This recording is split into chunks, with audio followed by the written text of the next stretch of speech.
Good morning, beautiful people around the world, and welcome to Obinwannem English News Update. My name is Ubu Promise, the news presenter. On the news update today, 1st day of July 2024, according to Vanguard, federal government retirees grown under 230 billion naira pension arrears. The agonies of retirees from the Federal Civil Service appear to be getting worse as the federal government has failed to release funds for payments of accrued pension rights in the first half of 2024, which ended yesterday. The federal government has reneged for the full year 2023 as no funds were released despite budgetary provisions. The release made in the first quarter of 2023 was for outstanding payments in 2022. This comes against the backdrop of federal government's failure to implement its policy on the upward review of pension amounts under the Contributory Pension Scheme (CPS) for 15 years, against policy prescriptions of upward review every 5 years as stipulated by law.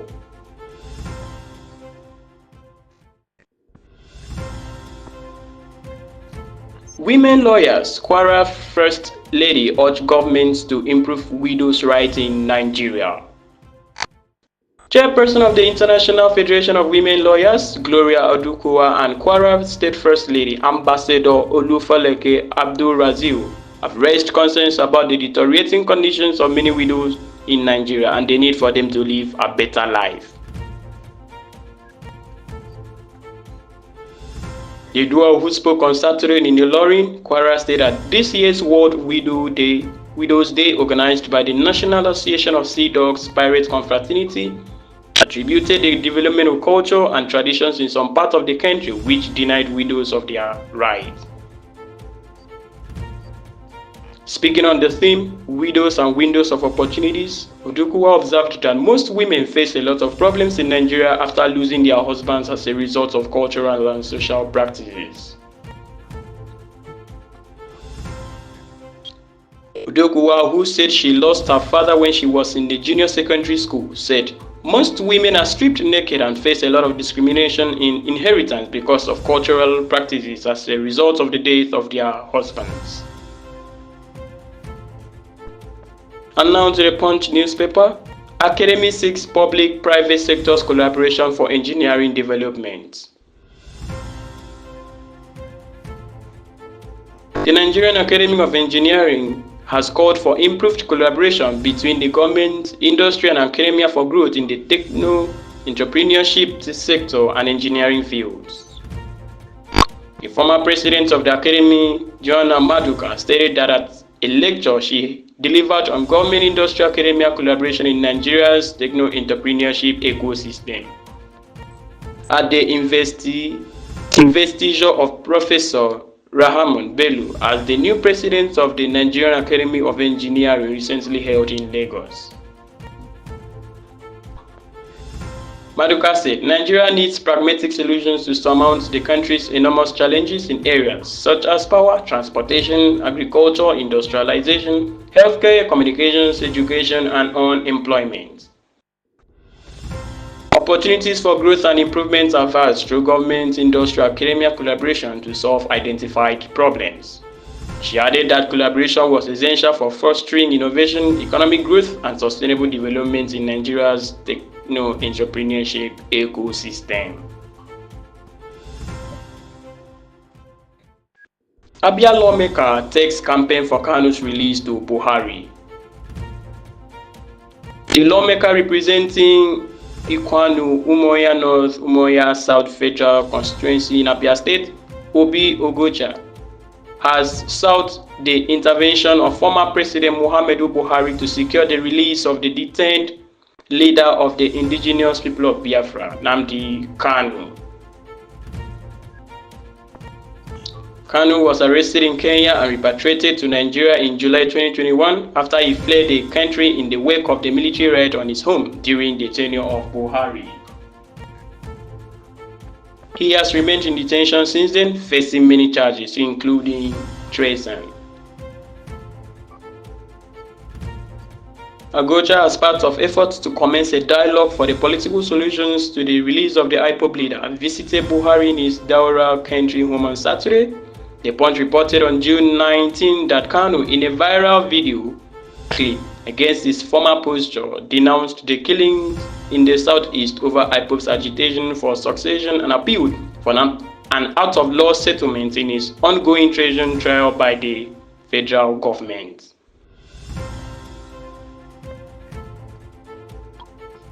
In a conversation with his lawyers, who pointed out to him that he needed to speak up to stop the killings, Kanu said, "I condemned any manner of killing. Every manner of killing I condemn in its entirety. I want people to understand that IPOB was founded on a non-violence principle, and we maintain that up till this very day. Some of these soldiers, we are told, are also our people, and the families are now in mourning. All the making of young widows is condemned in its entirety. I don't want it. I don't want people to die." Still on Punch, Senate resumes probes as AGF submits 30 trillion naira loan document.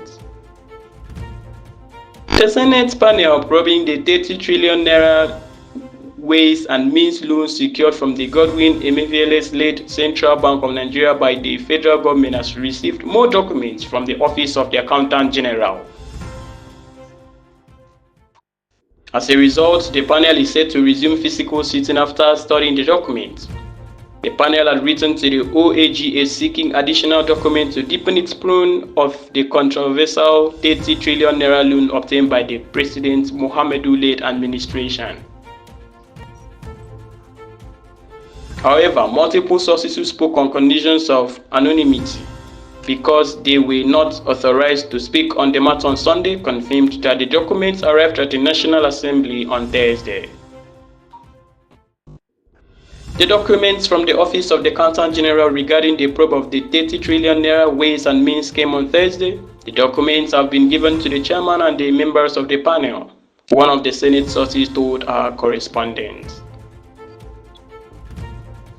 Moving to Channels TV, federal government's poor posture returning Northeast to terrorism theater, Atiku.